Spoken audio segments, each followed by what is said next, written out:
да бе, за тебе ставам звяр отма, капе като кобра. И съм себе си не мога да помогна, само аз мога да те правя и доволна.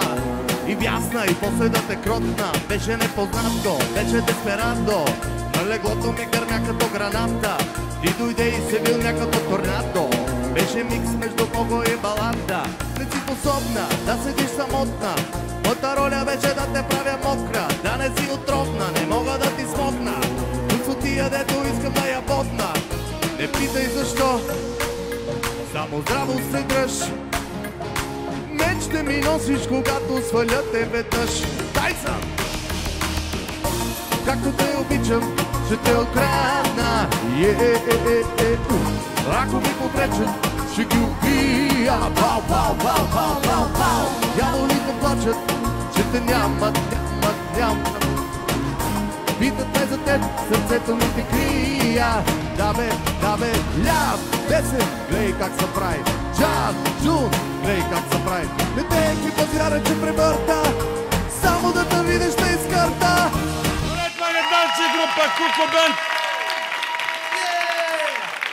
Добър вечер, уважаеми зрители. Здравейте, вие скъпи гости в моето студио. Здравейте, радвам се да видя. Добре дошли и за мен е чест.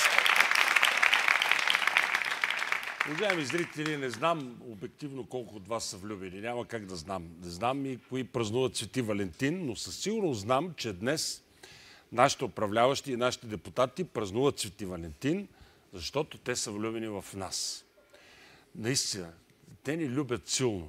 Даже бих казал, лашкат ни душманската.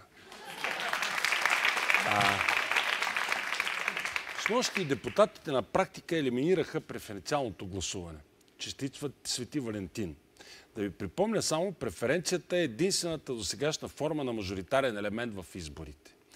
Не сте забравили, уважаеми зрители, че над 2,5 милиона български граждани поискаха на референдум мажоритарна избирателна система. Тоест, според тях, вие, уважаеми 2,5 милиона души, сте пълни наивници и как гласувате няма абсолютно никакво значение за тези, които ви любят. Снощи депутатите елиминираха електронното гласуване. Честит Свети Валентин. Значи според тях, според депутатите, вие, уважаеми над 1 800 000 души, подкрепили електронния вод на референдум още през 2015 година, сте пълни наивници и как гласувате няма абсолютно никакво значение за тези, които ви любят. Мечтая в България да бъде въведено електронно гласуване и сънародниците ни в чужбина да не са принудени да се редят с часове на опашки. Това не съм го казал аз. Това го каза Бойко Борисов през 2015 година. Днес, 3 години по-късно, над 2,5 милиона български граждани от чужбина практически са лишени от възможността да гласуват на каквито и да е избори. Като причина да не се въвежда електронния вод се изтъква опасността от евентуална хакерска атака. И с това ни плашат. Даже днеска слушах Хамид, който каза, че направо, ако има електронно гласуване, така ще ни хакнат. Ето, даже там Естония така се дали лъже най-нагло. Плашат ни, че ще има хакерска атака, ако има електронно гласуване. В същото време, защото аз говоря с факти, а не с това, което ми се иска, в същото време в Швейцария обявиха награда от 130 000 евро за хакери от целия свят, които успеят да хакнат системата за електронно гласуване в Швейцария. Значи в Швейцария правят всичко възможно да докажат на гражданите си, че електронното гласуване не може да бъде манипулирано, а в България абсолютно нищо не правят и така се опитват да ни убедят колко е опасно такова гласуване. За нашите депутати обаче никак не е опасно силно субективният човешки елемент при преброяване на бюлетините. Например, преброяването на протоколите не е опасно. То е сигурно. Представете ли си? Нещо повече, членовете на секционните избирателни комисии ще са без образователен ценз. И това приеха снощи депутатите. Честит Свети Валентин! Депутатите отказаха да въведат машинното гласуване във всички секции. Честит Свети Валентин! Депутатите отхвърлиха и възможността да се изчистят избирателните списъци от около 1 милион мъртви души. Честит Свети Валентин! Дали не мислят за наивници, а? Да припомня, на парламентарните избори през 2017 година право на глас имаха 6 милиона 810 хиляди 341 души. За същата тая година Световната банка изчисли броя на всички българи на 7 милиона 75 хиляди 990. Забележете, броя на избирателите е почти равен на числеността на населението. Тоест, според тях, вие, уважаеми българи, сте пълни наивници, защото в тая държава няма никакви деца. Няма ги, да. Депутатите отказват и да изберат нов състав на Централната избирателна комисия, нищо, че мандата на тази ЦИК изтича през март. Честит Свети Валентин. Да припомним, че по закон този ЦИК, тази Централна избирателна комисия, трябва да бъде освободена и да бъдат избрани нови членове. Защото според основния закон, Конституцията, мандатността е защитен механизъм на демокрацията. И други скандални неща приеха, но каквото и от това да мине в пленарната зала, лашкането не е малко, нали? Въпросът сега е, кога любените и любещите ще си разменят позицията. И, уважаеми зрители, ако това не се случи, значи ние наистина сме пълни наивници и наистина няма такава държава.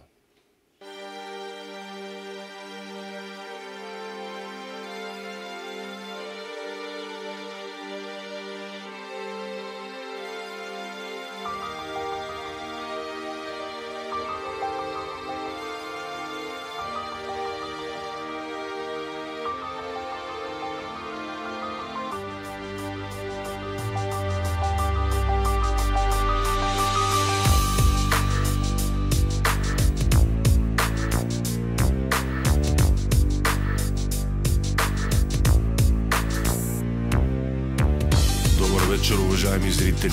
Спите ли? Поздравявам майките на нашите ръководители. До вчерашни мухлювци, а днеска до пета. Играят си на страшни и безкомпромисни ченгета и правят операции с позорни имена, октоподи, скариди, друга морска храна, а пред кабинетите ги чакат журналистките. Такива журналистки само да искате, още не са я качили в джипа, а тя вече посяга и сваля му ципа. Такъв е живота. Поздравявам всички вестници и главните редактори и техните заместници. Всеки пише за всичко, а от нищо не разбира. Толкова е гнусно, че не ми се коментира. Не ми говорете за закон и конституция. В тая държава всичко е проституция. Пак ли ще живееш в лъжа? Нема такава държава. Пак ли ще търпиш и до кога? Нема такава държава. Няма смисъл от това и последната илюзия умря. В тая страна на власт и глупостта. Добър вечер, уважаеми зрители. Спите ли? Колко данък ще вземат на народните будители? Двама-трима студенти уморено протестират. Няма шанс тук за тях. Най-добре да емигрират. Силиконов живот, силиконови цици, силиконови мечти и фалшиви политици. Всичките живеят в някаква тъпа реклама, в която свободата е сравнена с салама. Новините започват с дебат за бюджета. Ви дебати е бати, депутати и ментета. На трибуната качва се некъв педерас. Педерас, но облечен във власт. В устата му глупости, в очите му злоба. Той тая власт ще я стиска до гроба. А щом свърши поредния смешен дебат, ще отиде да чука в студентския град. Пак ли ще живееш в лъжа? Нема такава държава. Пак ли ще търпиш и до кога? Нема такава Няма държава. смисъл от това и последната илюзия умря. В тая страна на власт и глупостта. Добър вечер, уважаеми зрители. Спите ли? Или чакате да дойдат поредните спасители? Колко пъти се повтаря старата история, изхвърляме единия, прегръщаме втория? Някой знае ли как един милиционер внезапно събужда се милионер? И нали уж са нови, а пак са си същите, правят се на шефове, гледат мрачно, мръщат се и изведнъж става ясно, че са пълни с имоти. И изведнъж става ясно, че са пълни идиоти.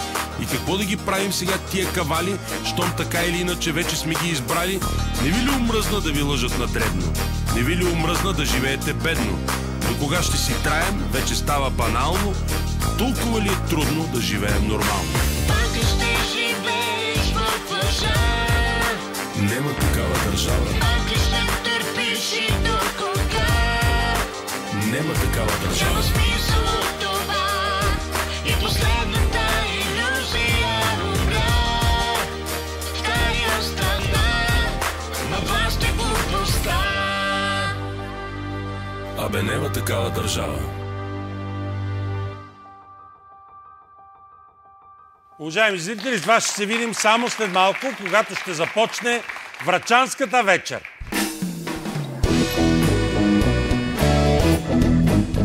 Уважаеми зрители, тази вечер за някои хора е Свети Валентин. Наистина хората имат нужда от любов и това е много важно и хората да се обичат, особено жените, и много е готино. Свети Валентин. Обаче пък за други хора е Трифон Зарезан, защото има други хора, които пък обичат да попиват и за тях пък е много готино да има също празник. Вижте как са съчетали празника на любовта и празника на пиенето. А за мен пък е вечер на северозападната култура и за да започне, трябва да поканя тук тримата нейни видни представители, които са невероятни любовчи и още по-големи пиячи. Представям ви Борис Султарийски, Георги Милчев Годжи, Краси Радко!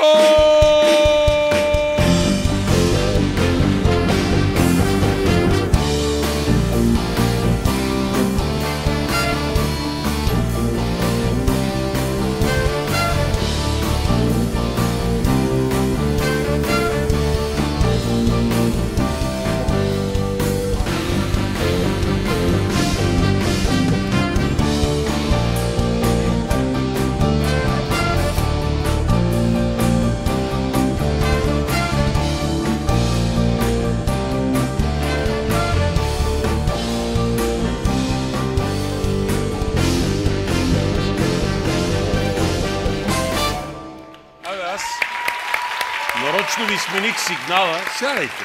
Нарочно ви смених сигнала за нещо по-модерно. С Евгений го измислихме и ти пак отгоре се едно кючет си играеш на тая музика. Абе, не може ли по-малко по-възпитано, бе? Един път по... Вие вместо да смените сигнала, не може ли да смените този тъп ескалатор, който освен за, нали, трябва да бъде удобен, слизаш по ескалатора и после 10 минути по най-неудобните стъпала в света. Защото е невъзможно, бе. Това да не е мол. Невъзможно е да... ескалатор и след това гледай колко неудобни стъпала надолу. Ми трябваше да направя още повече стъпала и щеше да стане, няма къде да играе балета. Малко ми е студио. Ма добре, не може ли човека направо е така да си мине тук по гладкото и да седне на това, вместо да са катери нагоре, господин Трифонов? Проблем ли имаш ти сега някакъв? Проблем ли ти е да влизаш? Ти си станал 110 кг, за това ти е трудно. Яш по-малко, предупредих ли те? Ела си дни. Аз не ми е трудно. На колегата му е трудно, да не дава Господ. Колегата ми сме събрали тук Куцо Кьорово и Саката, така че няма. Аз съм инвалид. Не се казва и аз съм инвалид. Добре, давайте, айде. Добре, кой го измисли това с ескалатора? Аз. Имаш ли проблем с това? Ама това е защото... Не е лоша идея. Защото шефа имаше намерение да слиза по него, ама не слиза. Ние за начало... Ако кажеш, че с картините и ти си го измислил всеки понеделник да стукне... Няма ги сега, аз го измислих, да. А защо трябва всеки понеделник да ги махате? Ами защото те са забавни и вие сте в образи на тия картини с изключение на мен, и когато е сериозно отзад някакви идиоти. Трябва да качнете ги малко по-натам или някъде на друго место. Няма много място в това студио. Не виждаш, това ли ти е проблема днес? Проблем ще усещам, че взимате някои не толкова решения с картините, с ескалатора. Искаш да кажеш, че моите решения са не толкова? Не, хубави са. Нали? Не са лоши. Браво! Браво! Ние трябваше да картините. Аре, затова съм ви поканял не да ме критикувате мен, а да си водят тук. Не, ние дойдехме да ви подкрепим в тези разумни решения. И аз ги харесвам, между другото. Благодаря. Давайте. И туалетата харесва тук. Колко си го замислил този ескалатор в последния момент? Той ще още 4 месеца, той е ескалатор, но айде живи. После какво? Дай го дарим на някъде. Дай го подарим. На кого да го подарим? Хората от тях си нямат ескалатор. Няма да може да кажеш да го подарим на някого. В дом. Някъде ще го подарим на някой. Добре, ще го подарим. Окей. Ще го подарим. Като се свърши тук ще го подарим. На Любо Нейков. Той го живее в голяма къща. Може да...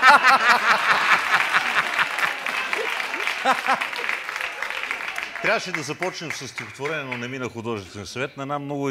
Той на втория етаж и направо от първи си влиза през балкона. Кой бе? Любо Нейков. Айде да оставим. На Марта може да го подарим. Добре, ще го подарим на някого. Да, значение. На приятел да е. Добре, на Магърдич Калваджан ще го подаря. Проблем ли имаш това, нали? Айде, давай. Трябваше да започнем с една поема на една испанска авторка, която... Чакай малко, това не е вечер на Испания. Не, тя е много подходяща, защото между другото имала връзка с българин и поемата се казва "Кафената точка за бай Иван". Така се казва стихотворение. Кажете червена точка. Не, аз няма да го казвам цялото, защото не минах художествено. Само ще ви кажа името на поетесата. Тя се казва Естрела Беатрича Инсиня Гонзалес Зита. Може ли да направите абревиатура? Естрела Беатрича Инсиня Гонзалес Зита. Ще я кажете ли? Не, няма да я кажа. Значи абревиатурата е ЕБА и ГЗ. Така се получава. Значи само първия куплет ще кажа.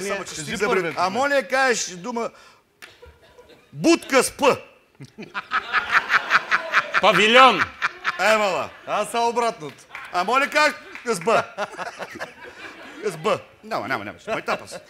Само един куплет ще кажа до въпросния Направо не мога да повярвам. Това е телевизия, бе, хора. На бай Иван. Слушай само как започва. Чуй После само 4 как месеца започне в радиото. Добър вечер, аз съм Слави Трифонов. Добре, нали разбра, че няма да почиваш, така че където и да е след 4 месеца ще работиш. Пак ще приказваме. Да не е да ме плашиш. Мен с работа не може да му плашиш. И мене. Ще казваш ли си... Какво да кажа, но... Давай. Добре, само първия комплект ще кажа. Не се казва комплет, а куплет. Компот. Само да Кажи кажа... първия куплет, той много ми хареса. Кажи първия комплет. Давай. Мъндръсаш кръваво Иване, креолски вик, нощта разцепи. Прибиване или орание, а бай Иван и го нацепи.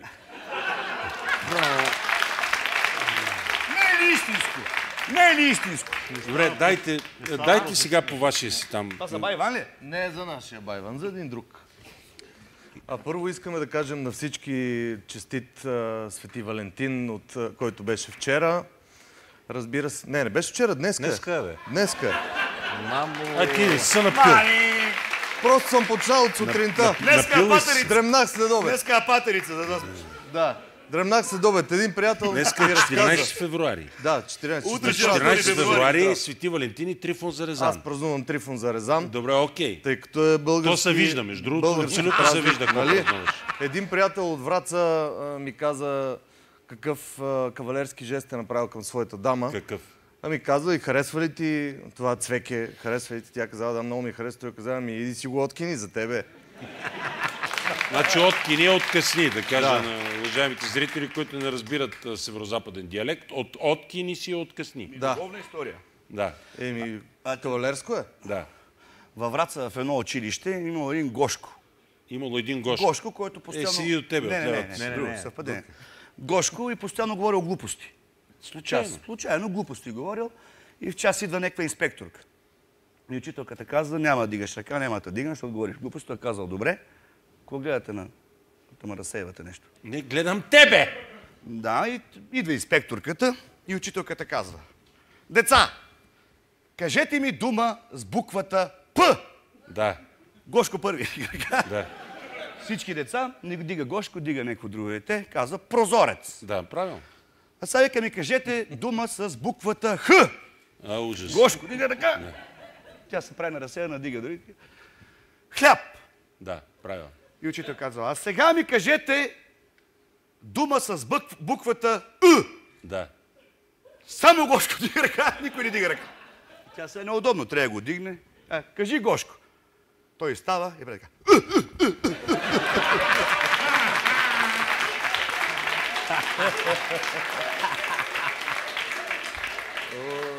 Емиле, за нищо на света няма да махаш червената точка. За нищо на света.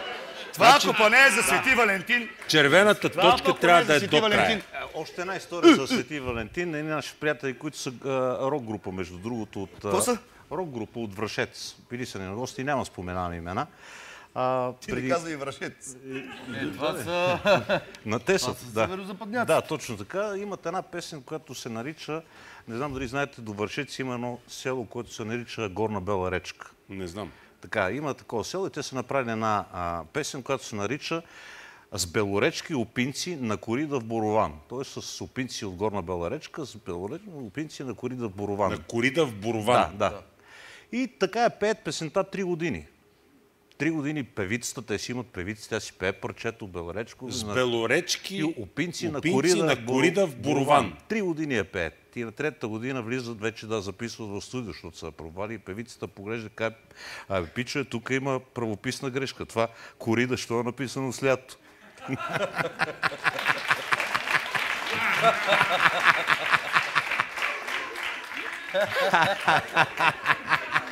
Добре, каква е етимологията на думата корида?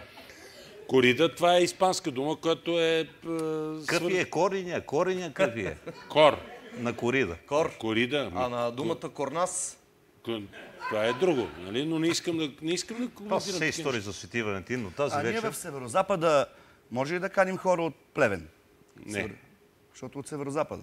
Плевен той е почти Северозапада. Северозапада са... Северозапад. Враца, Монтана и Плевен. Да. Минава, Да, минава по-скоро селата, които отиват. Защото там е същия диалект. Да, горе-долу. Аз, нали така, когато отидох в Горна Митрополия, отдавна не бях ходил, всички приличаха на Гачо Бачо.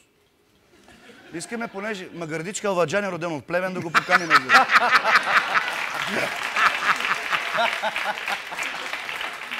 Колеги, тази вечер... Днеска дал някой интервю, каза, че бил сърдит, някой интервю дал, че съм бил вълк единак, някакви такива неща. Би бил обиден, че не приличал много, не било смешно. Защо сега ти ми... Тази вечер ще говорим от наше име за любовта. И понеже ние... Когато се говори за любов, трябва да си прав. Прав съм, ама съм инвалид, трябва да седа. Добре. Ние говорим за любов по-минало време, затова че по принцип си прав. И понеже сме творци от телевизията, търсим начин да се самоизразяваме чрез аудиовизуални средства. Тоест? Сега ще видите към кого най-вече е насочена нашата любов. Представяме ви премиерата на една любовна песен, в която сме излели всичките си чувства към обекта на нашето възхищение и преклонение. Чакам малко сега. Това Това е песен.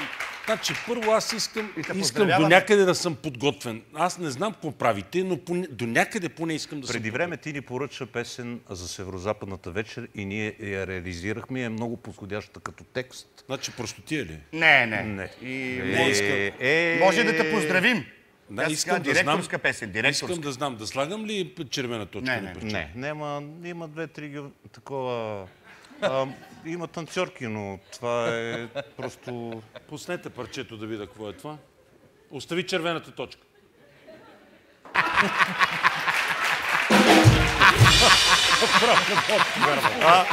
Не мога да повярвам, че още аз наистина съм изумен, че позволявам такива неща. А видели как изгонихме момичето? Мърш тука! След това... И си танцуваме. След това защо чалгари? Защото трябва да правим друг вид музика. Как ние правим рап? Ние правим баш класиката от 90-те. Ние сме си рап с Краси Това Сашо. Сашо Роман ли беше? Да, той си пее, той човека си искаше това да изпее, ние не мога да го накараме да пее друго. Бетовен. Той това си поиска да изпее. Той това си пее. Ние не можехме да му мениме друго. Кой е автор на тая песен? Годжи е продуцент и всичко, но искам да кажа, че много се грижи за екипа. Много се грижи за екипа, кетеринг, всичко по време на снимките имаш. Клипа добре ли снимахте? Да, между другото Магардичка Алваджан каза, че може да направи по-добър клип. Айде стига, бе! Не, наистина ще направи човека по-добър клип. Престани сега! И сме говорили. Айде, давайте вашите си. Сега, че не могат да се разберат Севтин Милошев, кой да го направи. По принцип аз участвах в тая песен, обаче помолих да ме изтрият от песента и от кадрите на клипа, защото получих предложение да участвам в Фантома на операта. И там има една клауза, според която трябва до премиерата да съм чист от към субкултура. Също така съм се записал и за Гласа на България и там също не дават. Между другото, и аз имам 2-3 предложения и с Годжи имаме едно, ама по ще ти каже, бе. А и във Фантома на За събота операта... и неделя за това предаване. Добре. Във Фантома на операта ще пея с вашата внучка Теменушка Трифонова, дето беше онзи ден. Ако искаш на Аксела, мога да направите. Вие за кое предаване ще Може да Слави да изиграе само Фантома, а ти да пееш. Вие къде? Кое предаване ще ходите събота неделя? Ние няма да ходим предаване. Така ли? Събота неделя 2 с Годжи имаме предложение само. Добре, давайте сега за врачанската... Сега. И то не е лошо. На Северозапад има една поговорка, която гласи: любовта грее, ама ракията си е ракия. Затова ще обърнем внимание и на другата част от празника Трифон Зарезан. Ето няколко мъдрости, посветени А нямате ли истории? Не ви ли на изпращате регията. истории? Момент, Аз- това е интересно, това е Моля? интересно. Имаме и песен след това. Много интересна работа. Да. Добре, сега какво ще правите? Народни мъдрости във връзка с регията. Откъде сте тия мъдрости? Мадуро. Ни ги изпраща от Венецуела. Между другото, Мъдрости от Враца, мъдрости. знаеш ли какво пише на семейството на Мадуро на табелата, понеже там са много в фамилията му? Така е. Точно това, което си помисли, пише Мадури.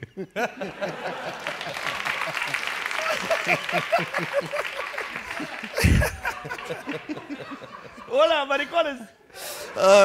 Сега народна мъдрост, Краси. Ако нещо не може да бъде излекувано с ракия, значи е нелечимо. Ако обичаш някого...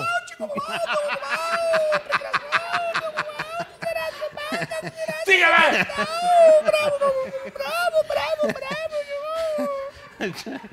Да, и ти си. Аз ли съм? Да. Ако обичаш някого, пусни го на свобода.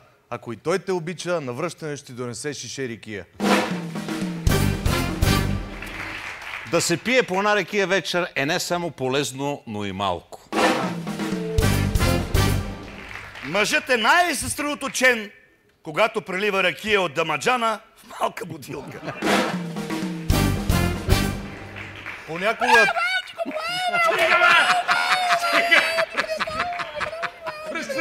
Нищо, аз само да... Кой е? Къде е ванката, бе? Тук ли е? Тук е, няма Да донесе по една чаша вода. Няма Този да път си няма да я взимаш разлеем. Няма да взимаш нищо. Кой е следващ? Ти си, Не знам, я ли съм? Ти си. Оно пише. Понякога толкова мързи да си правя кафе, че направо си сипвам ракия.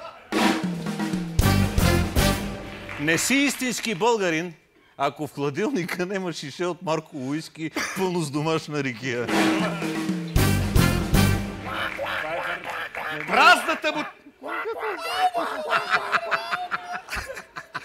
Празната бутилка ракия е като сотиен на простора.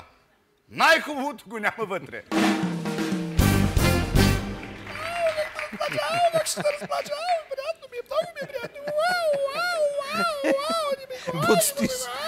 Още една.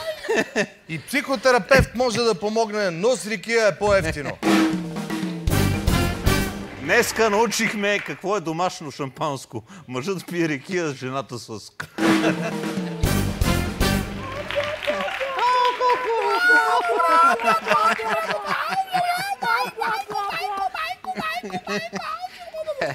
Злоупотреба с алкохол е, когато ракията се дезинфекцираш. Извинявам се, ще върна. Върни малко. Какво се ли кажеш? Не е лесно. Да, я дай ти тогава. Аз съм, вие сте ми на гости. Злоупотреба с алкохол е, когато с ракия се дезинфекцират рани и се бършат прозорци. И те така. Каква е разликата между българите и немците? Когато изпият две бири, немците минават на ти, а българите на ракия. Сега, понеже от доайена на шоу-бизнеса сме научени, че когато поднасяш една тема, трябва да използваш всички елементи на шоу-бизнеса, всякакви изразни средства. Сега ще ви представим кавър на една популярна песен, която възпява музата на хората от Северозапад. Песента се нарича "Рикийцата".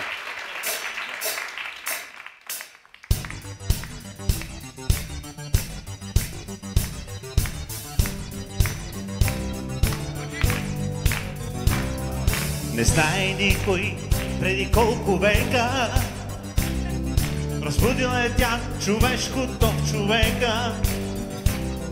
Но струва ми се нощ студена, от целкия казан е тя родена. Рекицата, тя води двама млади към върхове и звездопади. Рекицата със своята нишка лека, жената тя привързва, Жената тя привързва. жената тя привързва към човека. И днес на моите устни тя цъфти. Опинали съм убава си ти. Обърни ме към лево. Те викаш се ръки като да има. Без нея по света ще бъде вечна зима. Рекицата тя води двама млади към върхове и звездопади. Рекицата Със своята нишка лека жената тя привързва. Жената тя привързва към човека. Рекицата Тя води двама млади към върхове и звездопади. Рекицата Със своята нишка лека жената тя привързва. Жената тя привързва към човека. Рекицата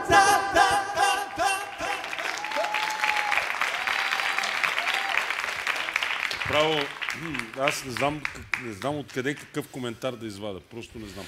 Добре, имате ли истории, които са много важни, защото хората пишат на вашия имейл и ви се споделят ви най-различни неща. Имате ли такива истории? Разбира се, те. Имаме една история от Стефан Захариев.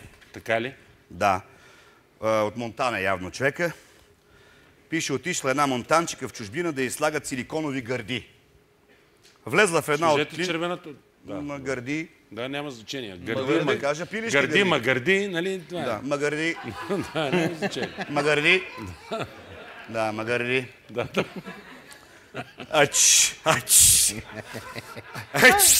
Айде бе! Значи отишла една монтанчика в чужбина да й слагат силиконови гърди. Да.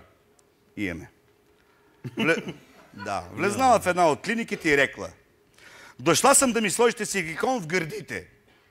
Ще ми кажете ли колко ще струва, за да си направя сметка? 10 000 евро. Ще струва, отвърнала сестрата. Ами аз имам 500. Ами за 500 няма как да стане, но в отсрещния квартал има една клиника, която се казва Мартинес. Там е възможно да ви сложат гърди. Отишла монтанченката, питала, лутала се, накрая открила клиниката, влязла вътре и рекла на сестрата: здравейте, изпращат ме от клиника Фернандес. Те ми казаха, че тук е възможно да ми сложите гърди за 500 евро. Ми няма проблем, рекла сестрата, но има един дефект. За да се надуят, трябва да размяхате така ръцете.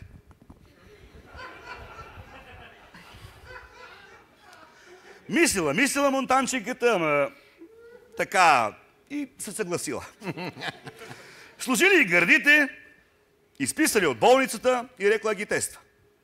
Повървяла, помотала се и не щеш ли срещу нея на една пейка седял един негър? Един какво? Афроамериканец. Един афроамериканец. В Враца нема афроамериканци. Негри има. Един тъмнокош, айде, един цветнокош. Да. Цветнокош, Много цветнокош. Да. Приближила се и започна да размахва ръце, задавайки въпроса: здравей, готин! Нещо сте ми познат. Откъде? Южноамерикански африканец, като седял, размахал с коленете си и рекал: ми май в клиника Мартинес!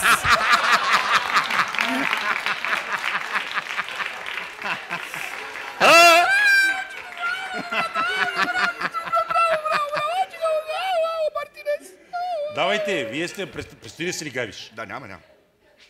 Може да ни изпращате вашите истории на интернет адрес северозапад @slavishow.com.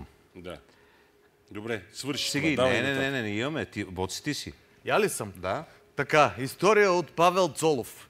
Едно врачанско семейство се разхождат в зоопарка и се спират пред клетката на мъжка горила, която спокойно си седяла. Мъжът рекал на жена си: я му покажи малко баджак. Абе ти лут ли си, гледай, че има много хора. Аре ма, покажи му да видим какво ще направи. Жената вдигнала полата и разголила бедро. Тогава маймуната започнала да ръмжи, станала и започнала да обикаля нервно насам-натам. Мъжът рекал: я покажи малко боска. Абе ти не си добре, бе, гледай колко хора има, каква боска. Той река: аре ма, покажи малко боска да видим какво ще направи. Жената се разголила, показала боски. Тогава маймуната скочила като обезумяла, фанала се за клетката, заблъскала всичка сила и заръмжала ужасяващо. Мъжът тогава рекал: аз сега влез вътре и му кажи, че те боли главата.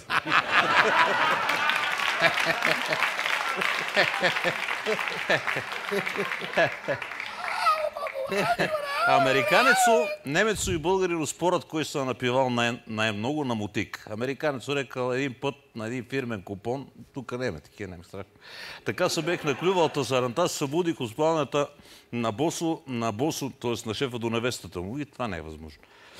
Немецо рекал: я поведнъж така се наплющех, та се прибрах дома с гепа на полицейска талика. А нашия рекал: я по принцип бая си мамо, не ден много се отсвирих. Събуждам се събаля чисто гол. Късъм се родил един контейнер за буклук. Седа си на грабо, дедовия ми стръчи като мачта, на главата му кацнала една рошава гарга и ми клюве камбаните, а ми е толкова сува устата, та не мога да рече къш.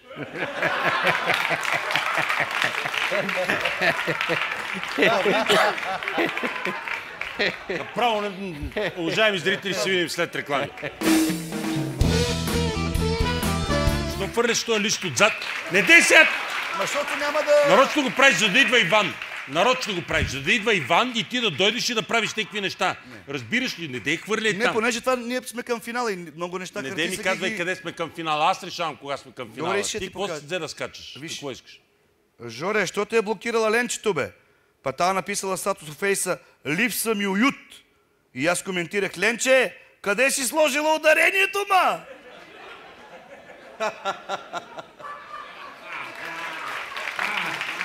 Господин Трифонов, за първи път в историята на нашата вечер на северозападната култура ще бъдем сериозни. Така ли? Да. Защо? Да. Защото сега ще чуем стихове написани от един поет от Северозапада, Вътьо Раковски. Чакай малко. Да. Аз не мога да приема, докато не съм уверен. Това нещо шега ли е или не? Не е шега. Ма не гледай към мене тогава. Към мене гледай. Към мене. Кажи ми сега сериозно, като ме гледаш в очите. Да. Това ще е сериозно. Съвсем сериозно. Поета се казва Вътьо Раковски и текстовете са посветени стиховете на най-хубавото човешко чувство — любовта. Както е казал Йордан Радичков, човек е дълго изречение, написано с много любов и вдъхновение, ала пълно с правописни грешки. Представям ви Елена Петрова. Благодаря.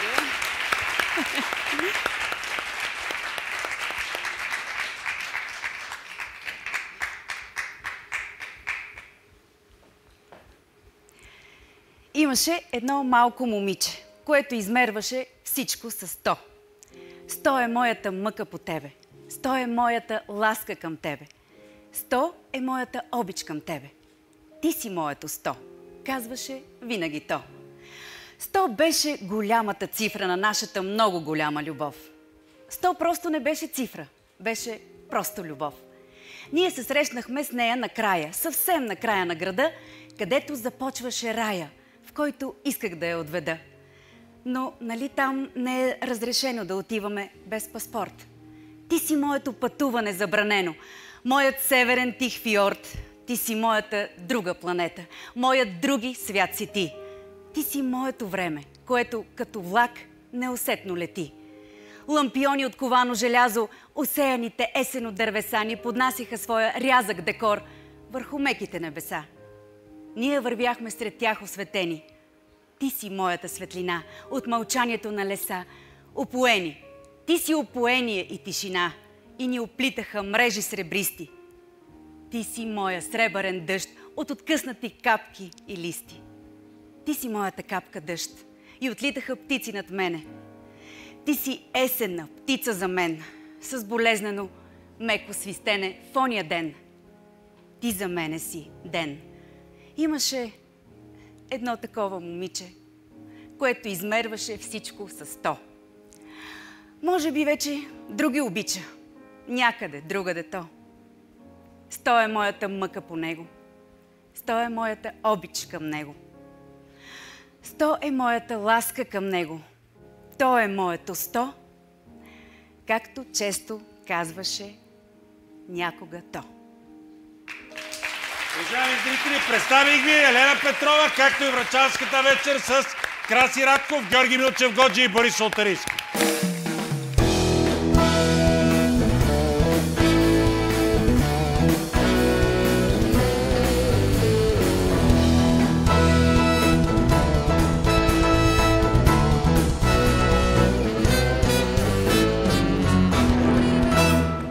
уважаеми зрители, всички, които празнувате Свети Валентин, честит празник. Наистина хубаво е да се обичаме, да се обичате. Всички, които празнувате Трифон Зарезан, честит празник. Това беше всичко от мен и моите колеги за тази вечер.